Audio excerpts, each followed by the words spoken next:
तो last class में हम कहाँ तक पढ़ चुके थे, कहाँ तक खत्म हो गया था अपना आईपीसी। स्टार्ट होगा आज अपना। तो लास्ट में हम टाइम ऑफ सप्लाई और वैल्यू ऑफ सप्लाई जो सेक्शन 15 तक अपना खत्म हो चुका था। अब सेक्शन 16 और 17 अपने को इस चैप्टर में पढ़ना है। तो सबसे पहले कि आईटीसी मिलता किस किस चीज पे है। आप कोई परचेज करते हो या फिर कोई सर्विस रिसीव करते हो या फिर अब परचेज गुड का हो सकता है, जो गुड आप मतलब बेचते हो खरीद के और फिर उसको प्रोसेसिंग करके बेचो, या फिर ट्रेडर के रूप में बेचो, या फिर कैपिटल गुड आपका हो सकता है।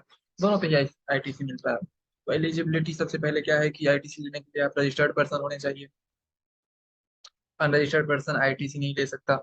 उसके बाद इनवर्ट सप्लाई मतलब परचेज पे ही मिलेगा, ये नहीं है कि आप सेल पे आईटीसी ले रहे हैं। सेल पे तो मतलब आपको ही टैक्स देना पड़ेगा ना, आप सेल कर रहे हैं। And use for business purposes मतलब जो गुड और सर्विस आप मतलब खरीद रहे हैं, तो खरीदते टाइम आपका पर्पस जो है बिजनेस पर्पस होना चाहिए। और इसके लिए जो है भले ही आप उसको पर्सनल पर्पस में बाद में यूज कर लें, उसके बाद आपको रिवर्स आईटीसी वगैरह करना पड़ेगा, लेकिन इनिशियली आपका बिजनेस पर्पस होना चाहिए, तभी आप आईटीसी ले रहे हैं। Intention to use of the good और service in the course of furtherance of business would also lead to availing of a credit on such good and or services. Thus, tax paid on goods or service which are used or intended to use for non-business purpose cannot be availed as credit. मतलब आप personal purpose के लिए अगर इसे खरीद रहे हैं तो उस पर आप आईटीसी थोड़ी ले सकते हैं। तो आपका इंटेंशन जो है वो बिजनेस पर्पस का होना चाहिए। अगर बाद में भले आप वो क्या करें नहीं करें, तो फिर आईटीसी रिवर्स वगैरह वाला केस होगा, जो कि अपने को यहाँ पे ज्यादा बहस करना नहीं है उस पर। ITC credit will be credited in electronic cash credit ledger. वहां पे इलेक्ट्रॉनिक क्रेडिट लेजर एक होता है, एक इलेक्ट्रॉनिक कैश लेजर होता है। ये सब अपना जो है रिटर्न वाला चैप्टर जो है उसमें पढ़ेंगे, जहाँ फाइलिंग ऑफ रिटर्न और ये सब, तो उसमें ज्यादा डिटेल में ये इलेक्ट्रॉनिक क्रेडिट लेजर क्या है नहीं है वो बताया जाएगा। उसके बाद कंडीशन फॉर टेकिंग आईटीसी। अब आईटीसी सबसे पहले तो कौन कौन ले सकता है, सेक्शन 16 सब सेक्शन 1 में दिया हुआ है। रजिस्टर्ड पर्सन, रिवर्स सप्लाई होना चाहिए, परचेज होना चाहिए मतलब, और बिजनेस पर्पस के लिए होना चाहिए, तीन चीज। और उसके बाद अब आईटीसी लेने के लिए कंडीशन सबसे पहले क्या है, चार कंडीशन है यहाँ पे। चार कंडीशन क्या क्या है, तो possession of tax paying document. तो जो आपने टैक्स पे किया, आईटीसी लेंगे तो आप खरीदे हैं तभी तो आईटीसी ले रहे हैं। तो आपने उस आदमी को तो टैक्स पे किया ही होगा, तभी तो आप उस पर आईटीसी क्लेम कर रहे हैं। उस पे जो आपने टैक्स पे किया उसका कोई आपको डॉक्यूमेंट होना चाहिए। Invoice issued by supplier, invoice issued by recipient. अगर रिवर्स चार्ज वाला केस है तो रिसिपिएंट इनवॉइस इशू करता है, ये आपको पता होगा, मतलब जो ले रहा है सामान। और debit note issued by supplier. कभी कभी होता है कि भाई सामान आ गया था उसका इनवॉइस में, इनवॉइस से ज्यादा, तो डेबिट नोट और ये सब क्रेडिट नोट पोस्टफीड होता है, तो डेबिट नोट। उसके बाद बिल ऑफ एंट्री और similar document as per customs act. Import के केस में बिल ऑफ एंट्री होता है, अपने को कस्टम एक्ट को पढ़ना नहीं है, तो बस बिल ऑफ एंट्री समझ लीजिए कि बस कस्टम एक्ट वाला ही, जब भी इंपोर्ट करते हैं तो बिल ऑफ एंट्री आता है, मतलब इंस्टीड ऑफ इनवॉइस। उसके बाद रिवाइज्ड इनवॉइस। उसके बाद document issued by input service distributor. Input service distributor कौन होता है, अगर मान लीजिए आपका एक ब्रांच है और आपने रजिस्ट्रेशन करवा रखा है इनपुट सर्विस डिस्ट्रीब्यूटर के रूप में, तो आप जो है आईडीसी अपोर्शन कर सकते हैं आपकी जितनी सारी ब्रांचेज हैं उनके बीच। क्योंकि आपके पास तो ओटीएल है नहीं, तो आप सेट ऑफ तो करेंगे नहीं, तो इसलिए आप आईएसडी मतलब इनपुट सर्विस डिस्ट्रीब्यूटर के रूप में जिसका रजिस्ट्रेशन रहता है, तो वो डॉक्यूमेंट आपको होना चाहिए। उसके बाद section 16 of CGST act do not specify particular copy, मतलब ये फॉर्मेट नहीं बताता कि भाई कैसा इनवॉइस होना चाहिए, उसका क्या मतलब साइज होना चाहिए, ये वो। तो इसमें जो है the original copy may be preferred to be kept for record in support of credit entry. The document based on IDC should content at least, लेकिन उस डॉक्यूमेंट में क्या क्या होना चाहिए, तो सबसे पहले अमाउंट ऑफ टैक्स चार्ज, कितना टैक्स लिया गया, उसके बाद टोटल वैल्यू ऑफ सप्लाई, उसके बाद सप्लायर जो है उसका जीएसटी आईएन, और जो रेसिपिएंट है उसका जीएसटी आईएन। बिजनेस है तो उसका भी दोनों का जीएसटी आईएन होगा ही। रजिस्टर्ड पर्सन है, डिस्क्रिप्शन ऑफ गुड और service, place of supply, interested supply अगर है तो, और कोई और जो मैटर है वो चीज रहना चाहिए। उसके बाद रिसिप्ट ऑफ गुड और सर्विस। अब अगर आप आईटीसी ले रहे हैं तो आपके लिए कंडीशन है कि भाई गुड और सर्विस आपको मिला हो। तो रिसिप्ट ऑफ गुड और सर्विस के केस में सबसे पहले की है the person taking ITC should have received must have received good और सर्विस। अब ऐसा तो है नहीं कि टेक इनवॉइस आपको इशू करना है भाई आईटीसी के लिए, तो आपको गुड पहुंच जाना चाहिए तभी आप आईटीसी दे सकते हैं। तो बिल टू शिप मॉडल में क्या होता है कि अगर आपके पास गुड नहीं आया और आपने अपने यहाँ पे किसी और पर्सन को बोला था कि भाई उसको दे दो सामान, तो उस केस में भी जो है मान लिया जाएगा कि आपने सामान ले लिया है। यहाँ पे बिल टू शिप मॉडल की बात की गई है। Bill to ship model also include other than under this model, goods are delivered to a third party on the direction of registered person who purchases the good from supplier. Receipt of good or service includes delivery to another person on direction of registered person by way of transfer of document of title of good or otherwise. वही है bill to ship model को ही ये it would be deemed that registered person have received the good in such scenario, so ITC can be available to registered person on whose order the goods are delivered to third person. बस वही चीज है. उसके बाद tax leviable by supply, tax leviable on supply actually paid to government.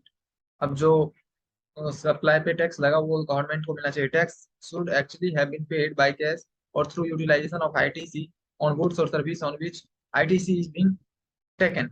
अब ITC जिस पे आपने लिया है उस पे जो टैक्स है वो सरकार को या तो कैश में मिलना चाहिए या फिर वो जो आपको जिसने सप्लाई किया था वो आईटीसी के रूप में वो भी आगे ले सकता है.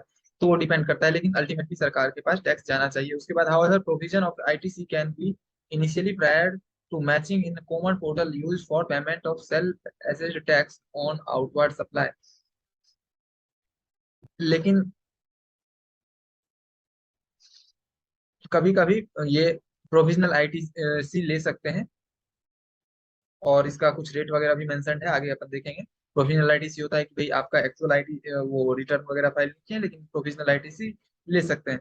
अ filing of return, the registered person taking ITC must have filed his return under section 39. Return वाला एक अलग सेपरेट सा चैप्टर है. Presently summary return in the form of 3B is filed on monthly basis. Thus taxpayer should file GST 3B to avail ITC, GST1, GSTR1, GSTR2B और GSTR2A, GSTR ये सब क्या क्या है तो वो चीज अपन देख लेते हैं. सबसे पहले GSTR1 जो है मंथली या क्वार्टरली स्टेटमेंट. अब क्वार्टरली कौन करता है तो वो तो पता होगा अपने को कि भाई वो करता है, क्या नाम है,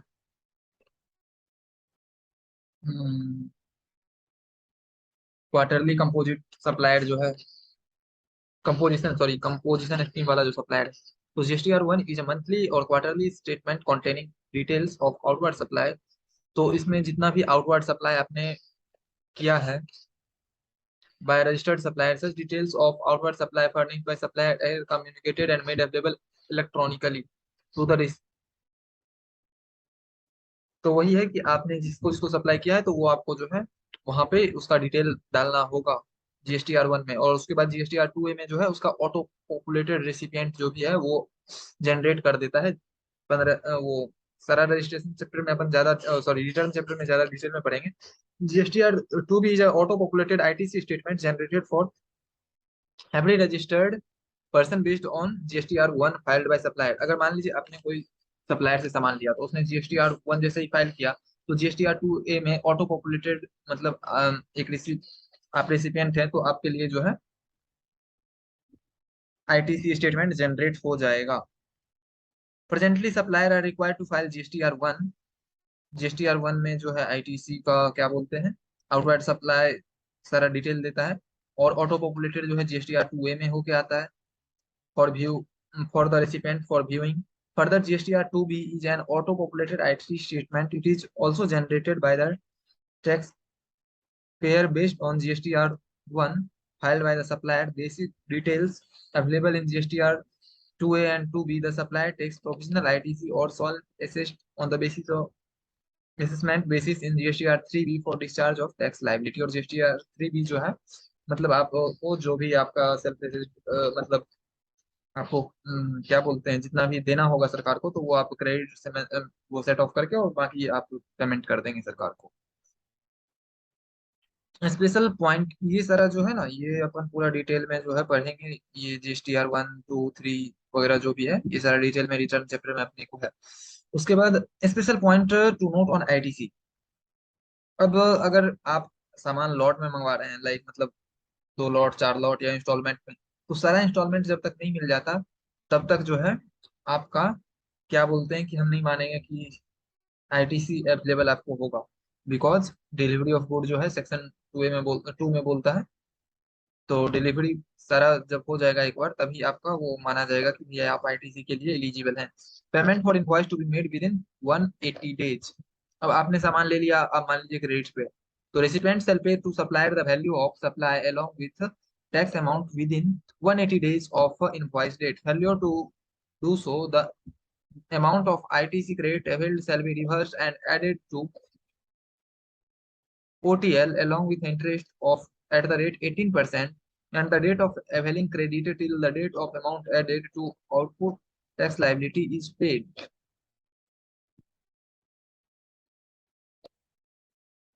अब मान लीजिए आपने क्रेडिट पे सामान लिया था, क्रेडिट पे सामान लेने के बाद 180 दिन के अंदर आपने इनवॉइस जिस दिन इशू हुआ उसके अंदर पे नहीं किया, तो आईटीसी जितना आपने अवेल किया था वो रिवर्स हो जाएगा और वो आपकी ओटीएल में ऐड होके उसके ऊपर जब तक जितने ड्यूरेशन तक आपने आईटीसी बेनिफिट लिया था तो उतने ड्यूरेशन तक जो है 18% के रेट से आपको क्या बोलते हैं पेमेंट करना होगा interest. Once payment is made to recipient will be entitled to avail credit once again without any time limit. In case payment has been made, proportionate credit would be allowed. Part payment is made. अब जैसे ही आपने payment फिर कर दिया तो आप जो है आईटीसी ले सकते हैं, लेकिन इंटरेस्ट तो आपको लग गया. In case part payment has been made, proportionate credit will be allowed. अब आपने एक पार्ट पेमेंट किया तो उस हिसाब से प्रोपोर्शनेटली आपको आईटीसी मिलेगा. अब इसका कुछ एक्सेप्शन है. अब एक्सेप्शन क्या है कि भाई जैसे सप्लाई 180 दिन के अंदर जो है वो आपने पैसा नहीं दिया तो supply on the tax which is payable under reverse charge. अगर रिवर्स चार्ज वाला केस है तो वहां पे ये अप्लाई नहीं होता. डीम्ड सप्लाई विदाउट कॉन्सिडरेशन, अब विदाउट कॉन्सिडरेशन वाला सप्लाई पे भी अप्लाई नहीं होता 180 दिन में पेमेंट करने वाला चीज. Addition made to the value of supply on account of supplier's liability in relation to such supply being incurred by recipient of supply.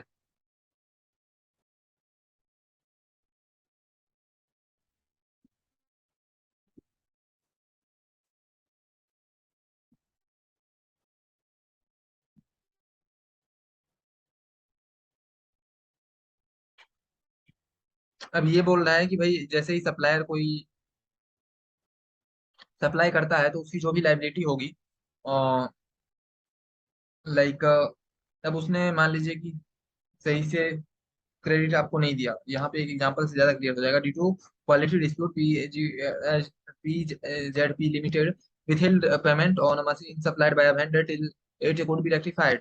Over 182 days wait within dispute, ITC credit by the PZ was get added to OTL and thus it has to pay back the credit. Only after vendor rectified the machine PZ realized release the payment could, तो यहाँ पे वही ले सकता है.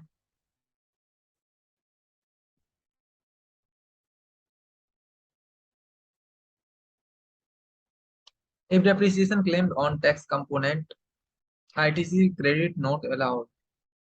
अब अगर कोई मशीन आपने लिया है मान लीजिए इनकम टैक्स एक्ट के हिसाब से प्लांट एंड मशीन जो भी है या कैपिटल गुड जो भी है उस पे अगर आपने इनकम टैक्स एक्ट में डेप्रिसिएशन भी ले लिया है तब आपको आईटीसी नहीं मिलेगा. अगर आप डेप्रिसिएशन नहीं लेते हैं मतलब आप डुअल बेनिफिट नहीं ले सकते इनकम टैक्स और जीएसटी का, तो in other word either depreciation on tax component can be claimed under income tax या फिर आईटीसी जो है आप जितना पे किए हैं जीएसटी लॉ में उस हिसाब से उस पे ले सकते हैं.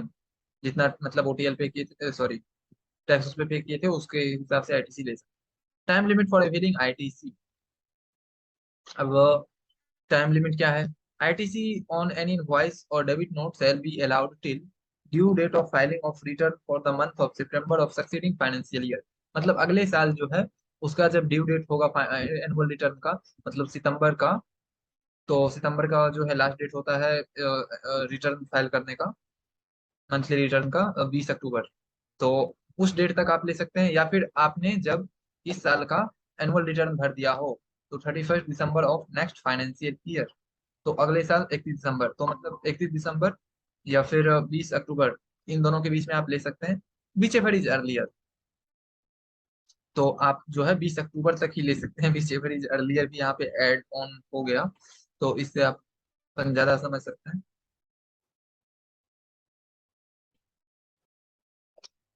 The return for the month of सितंबर could be filed, वही चीज है.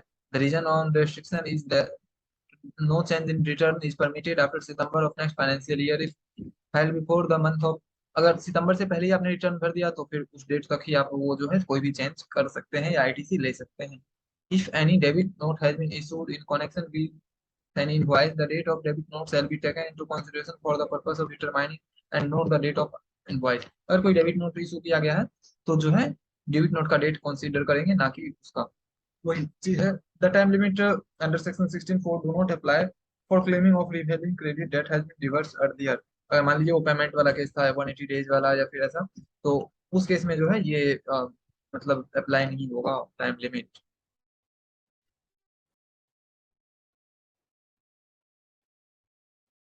वही एग्जाम्पल है। अब रिस्ट्रिक्शन ऑन ऑफ आईटीसी, अब ये जो है डिलीट हो चुका है पूरा, तो इसको पढ़ने का कोई अपने को मतलब है नहीं, इसको पढ़ने का कोई मतलब ही नहीं है। वैसे एक बार देख लेते हैं क्या चीज है ये डिलीट हो चुका है इस बार किस लेवल से। तो पहले जो था आईटीसी, प्रोविजनल आईटीसी ले सकते थे, वही प्रोविजनल आईटीसी ऊपर में जो कई बार बकलोली की गई जिसकी, तो वही था कि पहले प्रोविजनल आईटीसी ले सकते थे। पहले 100% था, उसके बाद 20% किया, उसके बाद 10% किया, उसके बाद 5% किया, अब नील हो गया। तो इसको पढ़ने की कोई जरूरत नहीं है, फॉर नॉलेज से पढ़ सकते हैं, लेकिन अभी इतना टाइम अपने पास है नहीं कि इसको पढ़ा जाए। And after that restriction of ITC to 99% of OTL, restriction on use of amount available in electronic cash ledger। सरकार को कैश फ्लो मेंटेन करने के लिए जो है आईटीसी 99% तक ही अवेल कर सकते हैं, 1% जो है आपको पे करना पड़ेगा, वही चीज बताया गया है यहाँ पे। The rule states that with non obstant clause, which means it overrides all existing rules on the date of applicability of this rule, the date from which it came to effect is from 1/1/2021, 1 जनवरी 2021 को है। The rule applicable to in case where taxable person supply in a month exceeds rupees 50 lakh rupees, अगर 50 लाख से ऊपर आप supply करते हैं। अगर taxable supply do not include exempted supply and zero rated और एग्जम्प्टेड सप्लाई को छोड़ के, अगर टैक्सेबल सप्लाई आपका 50 लाख से ऊपर जाता है, if turnover of taxable supply in a particular month exceeds 50 lakh as mentioned above, then 99% of our OTC can be paid using ITC credit available in electronic cash ledger। अब इसके कुछ exceptions हैं। Where a regular taxpayer with normal time limit under Income Tax Act, if income tax paid is more than 1 lakh rupee in each of the 2 financial year। Alternatively, if proprietor और कर्ता 1 लाख से ज्यादा अगर आपने income tax पे किया है तो आपके ऊपर ये अप्लाई नहीं होता, वही इनकम टैक्स से लिंक कर दिया गया है। If the said person received more than 1 lakh rupees as a refund in previous financial year for the provision of zero rated supply और इन्वर्टेड स्ट्रक्चर सप्लाई और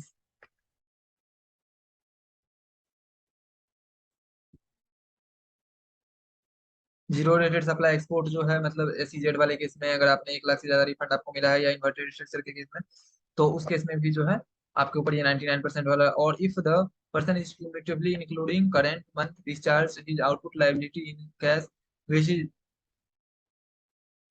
more than 1% of tax liability, a person cumulatively including current month discharged his OTL in cash which is more than, अब अगर OTL आपने 1% से ज्यादा cash में पे कर ही दिया तो 99% वाला रूल अप्लाई होना कोई मतलब ही नहीं है उसका। The registered person is government undertaking, PSU या लोकल अथॉरिटी या स्टैट्यूटरी बॉडी कोई है, तो उसके ऊपर भी अप्लाई नहीं होता। तो किस चीज से ऊपर अप्लाई नहीं होता है, अगर एक बार शॉर्ट में देखें तो टैक्सेबल पर्सन जिसका 50 लाख से ज्यादा टर्नओवर नहीं हो, और टैक्सेबल सप्लाई 50 लाख से ज्यादा नहीं हो, इनकम टैक्स 1 लाख से ज्यादा दिया हो 2 फाइनेंशियल ईयर पिछले में, और प्रोपराइटर जो है वही है सब चीज, तो उसके ऊपर भी 2 लाख से ज्यादा। और उसके बाद if refund is not exceeding, refund exceeding 1 lakh, inverted tax structure मतलब होता है कि भाई आप 5% के रूप वाला सामान आईटीसी आपको 5% मिल रहा है, और आपको जो है आपका ओटीएल जो है वो 12% है, और आपको आईटीसी जो है 5% के रूप में मिल रहा है रॉ मटेरियल पे, तो वो इन्वर्टेड टैक्स स्ट्रक्चर में आता है। If already paid more than 1% of OTL of all prior month to this, if registered person is government, PSU, local authority, statutory body वगैरह वगैरह। ये तो हो गया अपना आईटीसी वाला। अब ब्लॉक्ड आईटीसी और apportionment of credit, apportionment of input tax credit, input tax credit के अपोर्शनमेंट में बयान किया गया है कि अगर पार्टली बिजनेस और पार्टली नॉन बिजनेस हो तो ITC attributable to business purpose only, partly taxable supply हो including zero rated and partly for exempt, तो for zero rated supply ITC is allowed whereas for exempt supply ITC is not allowed.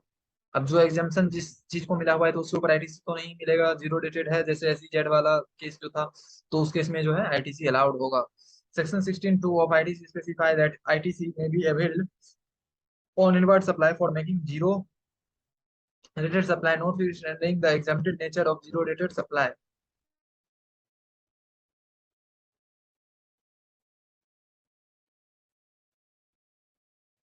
Zero rated supply is exemption that covers two kinds of supply. Zero rated में क्या क्या आता है, तो export, उसके बाद supply to SEZ और SEZ developer. Therefore ITC is available on goods and service used for supplies made in a course of export or SEZ unit. If output is exempt, nil rated, non-taxable, then no ITC allowed. अब सारा zero rated, nil rated ये सब बोल रहे थे पहले कि क्या क्या होता है, तो एक बार देख लेते हैं। तो नील रेटेड मतलब कि जिसपे नील रेट ऑफ टैक्स हो। उसके बाद जो नॉन टैक्सेबल सप्लाई, जिसके ऊपर जीएसटी लगता ही ना हो, मतलब जैसे अल्कोहलिक लिक्वर और फिर बहुत सारा जो पेट्रोलियम वगैरह प्रोडक्ट्स था। एग्जेम्प्टेड सप्लाई मतलब which attract nil rate of tax and not chargeable to tax under this act. Section 11 में जो अपन पढ़े थे सारा उतना सामान एग्जाम्पशन वाला केस। उसके बाद जीरो रेटेड सप्लाई क्या होता है, तो जीरो रेटेड वही है कि एसईजेड और एक्सपोर्ट के केस में two option for such tax payer supply of goods और सर्विस अंडर बॉन्ड और लेटर और undertaking without payment of tax and claim ITC, claim refund of unutilized input tax credit or supply of good or service payment GST,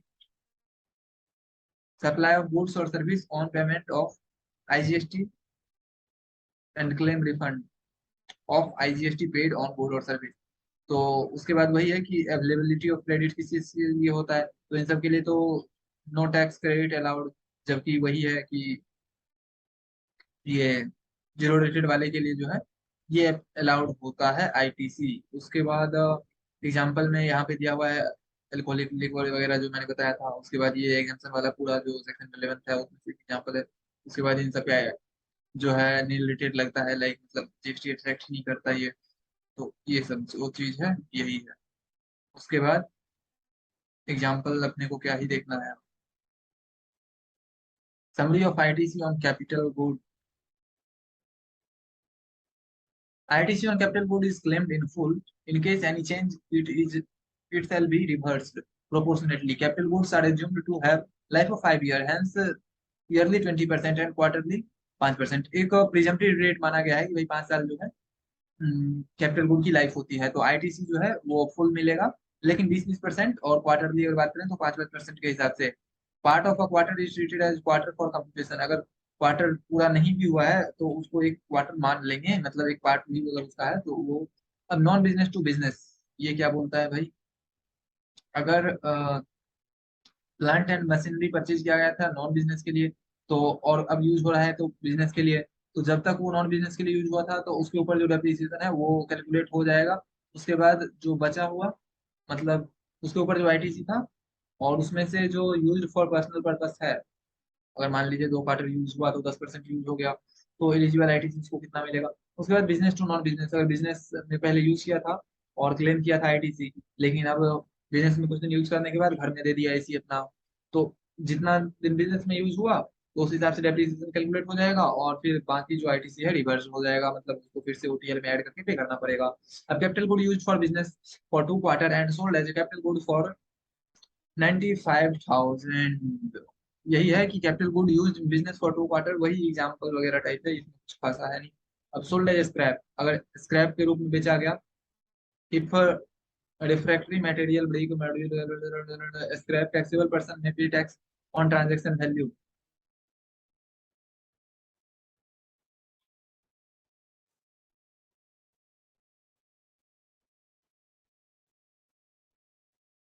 अब ITC reverse करने की जरूरत नहीं है, जितना का स्क्रैप था उसके ऊपर टैक्स जो है वो लगा दिया जाएगा। उसके बाद switching from composition to regular scheme, तो उसके बाद जो है कंपोजिशन स्कीम से रेगुलर स्कीम में आता है, तो 5% के हिसाब से जितना भी उसका एसेट था या कैपिटल गुड था उसके ऊपर पर क्वार्टर के हिसाब से और डेप्रिसिएशन लगा के, और फिर जो है अमाउंट उस ऊपर आईटीसी पर क्वार्टर में 5% के हिसाब से ले लेंगे। और डेप्रिसिएशन लगेगा, डेप्रिसिएशन भी देखिए कि वही रेट है 5% का हिसाब, आईटीसी का जो हिसाब है।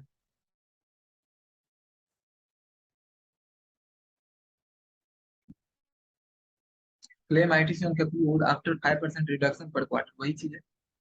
उसके बाद switching from regular scheme to composition scheme और exit for paying tax status और cancellation of the registration or become exempt from tax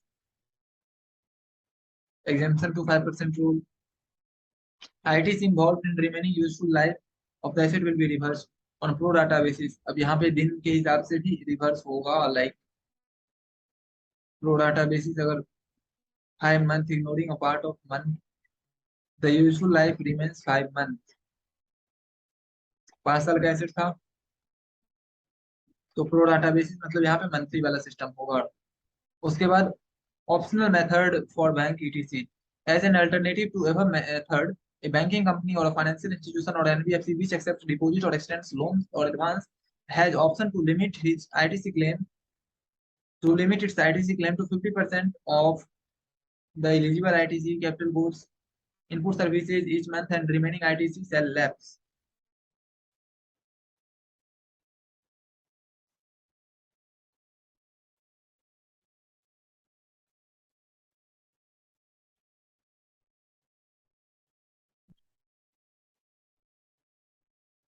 blocked ITC मतलब जिसके ऊपर आईटीसी आप ले ही नहीं सकते। सबसे पहले motor vehicle use for transportation of person if seating capacity 30% और this including driver.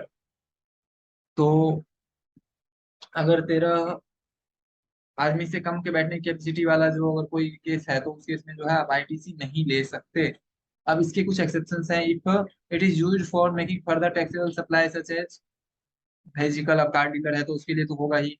If use for transportation of goods, even if use for in home purpose और if output is not taxable. Further, ITC is allowed on motor vehicle which are not meant for carry person like dumpers, lift trucks, work trucks. मतलब वही है कि अगर वो transportation of good के लिए use होता है तो उसके लिए अलाउड होगा, लेकिन वो मोटर कार अलाउड थोड़ी होगा। If use for transportation of passenger being taxable supply like tour operators, travel agents. अगर transportation of passenger taxable supply के लिए यूज होता है तो if use for imparting training on driving these vehicles being a taxable supply driving school, अब driving school वगैरह में अगर यूज होता है ऐसे व्हीकल तो उसके ऊपर आईटीसी मिलेगा क्योंकि टैक्सेबल सप्लाई के साथ सेटअप हो सकता है। मतलब जहाँ पे ओटीएल है तो उसके साथ आईटीसी मिल सकता है तो उसमें ये सेटअप हो सकता है। इफ मतलब उससे अगर कोई टैक्स जनरेट करके वो दे रेवेन्यू के रूप में। If approved capacity is more than 13% including the driver ITC allowed even if use for transportation of employ, अगर एम्प्लॉय के ट्रांसपोर्टेशन के लिए यूज होता है तो आईटीसी अलाउड होगा। Other convenience like vessels and aircraft,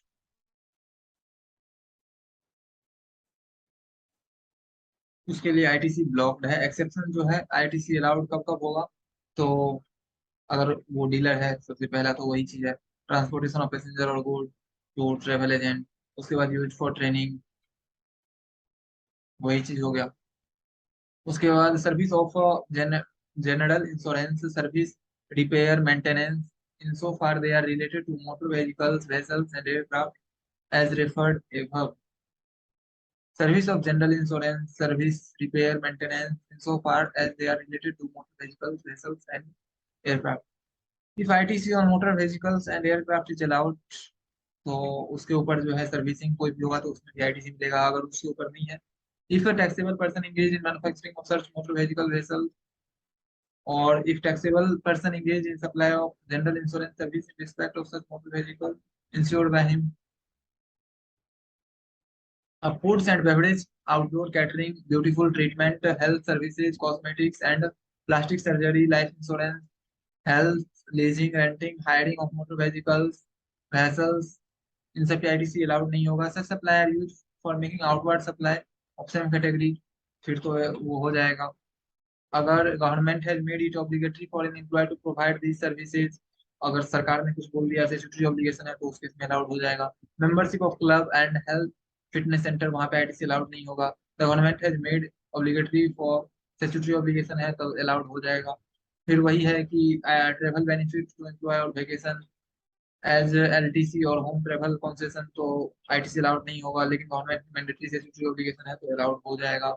work contract service for construction of an individual property ITC allowed नहीं होगा। एक it is input service for further supply of work contract service.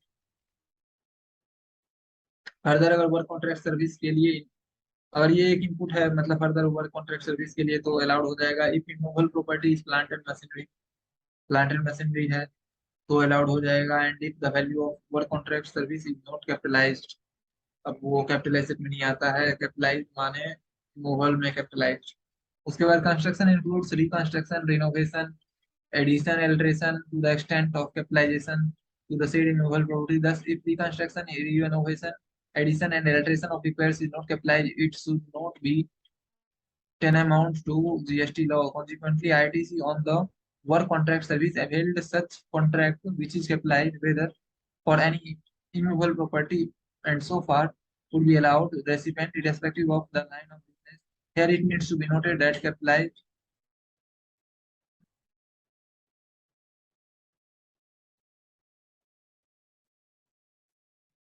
whenever the taxpayer intends to avail ITC, but the basic of accounting standard and the general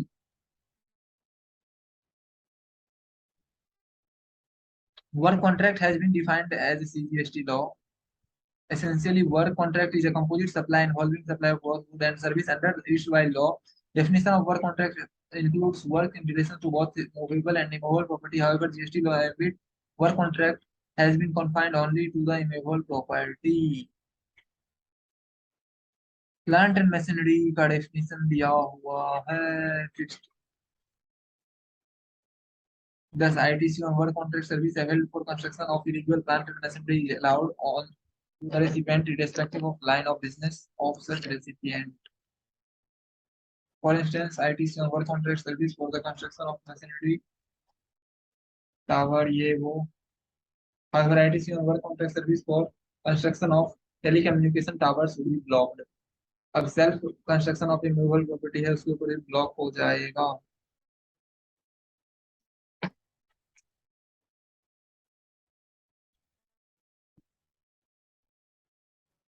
And avail ITC of an architect for construction of office building, ITC on such goods service is blocked. ITC on goods and service which is used in construction of immovable property is available only in three situations: for construction of plant and machinery, and value of goods or service is not capitalized, and when the construction is not on account. Inward supply on the tax which has been paid under composition scheme.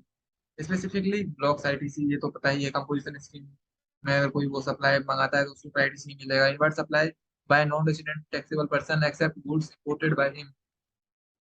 Non resident taxable person जो है उसके ऊपर कोई भी वो invert supply मंगवाता है। Person has no fixed place of business in India but supplies goods and services in India. Tax paid on goods and services by such non-resident taxable person is not taxable on as ITC. However, tax paid by him on import is allowed as ITC. ITC on goods imported by a non-resident taxable person is allowed. ITC on service is blocked. Goods and services used for personal consumption इसके ऊपर ITC नहीं मिलेगा, ये तो simple सी बात है। Goods that are stolen, lost, destroyed, written off, disposed of by way of gift or free sample, उसके ऊपर आईटीसी नहीं मिलेगा। ITC in respect of good dispose by way of gift और फ्री सैंपल। उसके बाद ITC अगर goods lost हो गया, रिटर्न ऑफ हो गया, ITC principally ITC available on the payment of if no tax is payable on output supply. ITC on goods and services related to supply is not eligible. Hence, ITC on gift and free sample is blocked as no ITC is payable on its outward supply. In case of goods destroyed, ITC is not available as the goods or service cannot be used for making a taxable supply. चोरी हो गया ये सब। CBIC clarification for treatment of sale promotion scheme under GST.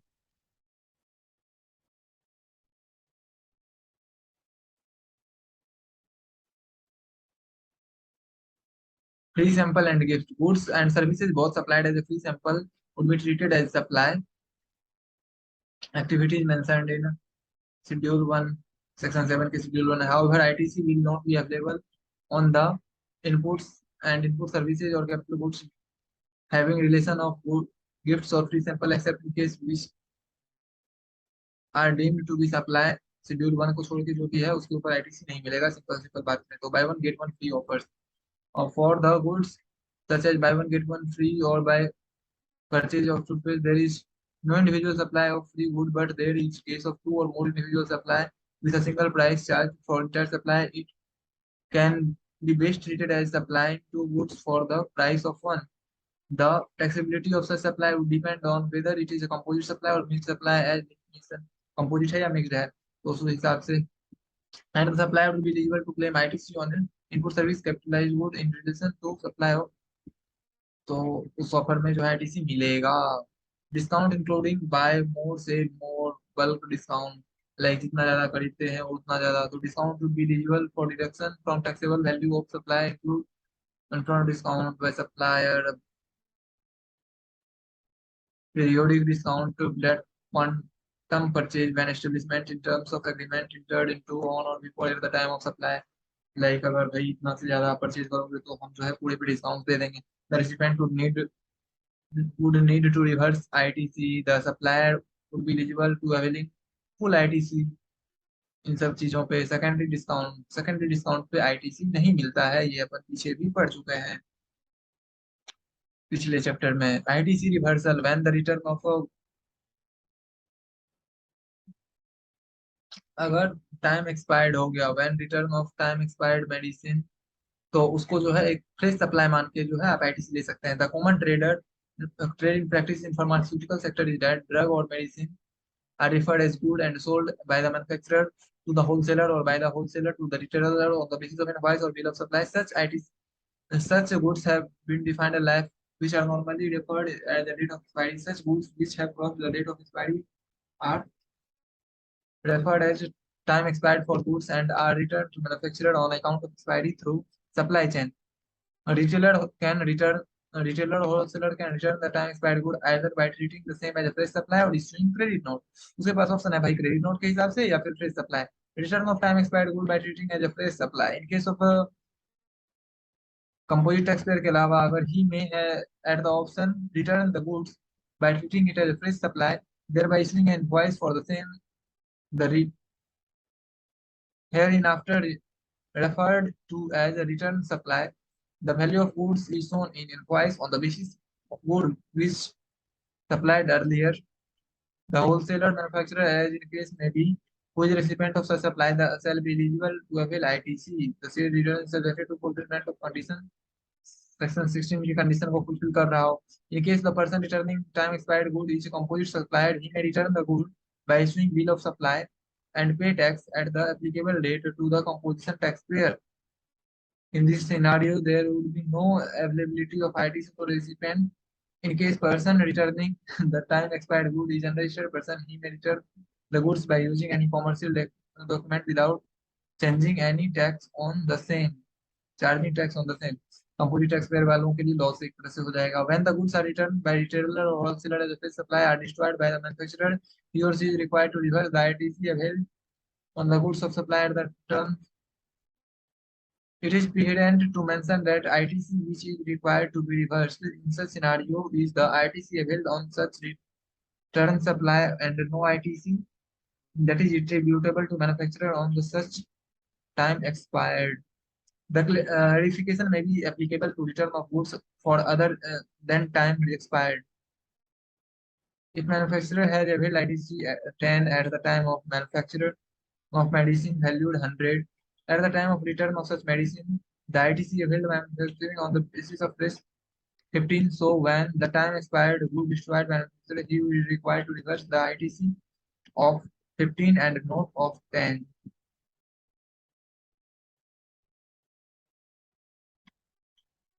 Credit in special circumstances.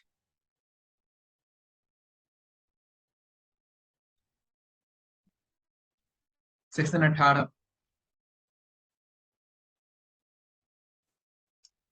applied for registration within 30 days of being applied registration within 30 days of being liable for registration। तो उसको जो है the date preceding the day become, तो जिस दिन वो liable हो गया रजिस्ट्रेशन के लिए उसके एक दिन पहले, मतलब preceding the day from which he is liable, उस दिन जो भी उसका finished good semi finished good वो सब होगा स्टॉक में, उसके ऊपर आईटीसी मिल जाएगा। No ITC capital good prior to registration, लेकिन अगर रजिस्ट्रेशन से पहले कोई कैपिटल गुड था तो उसके ऊपर आईटीसी नहीं मिलेगा। उसके बाद voluntarily registration, inputs in a stock and inputs contained in semi-finished or finished good। तो no ITC on capital good the day immediately जिसने रजिस्ट्रेशन करवाया उसने। एग्जेम्प्टेड सप्लाई बिकम टैक्सेबल, अब कोई एग्जेम्प्ट सप्लाई था उसके ऊपर टैक्स लगने लगा,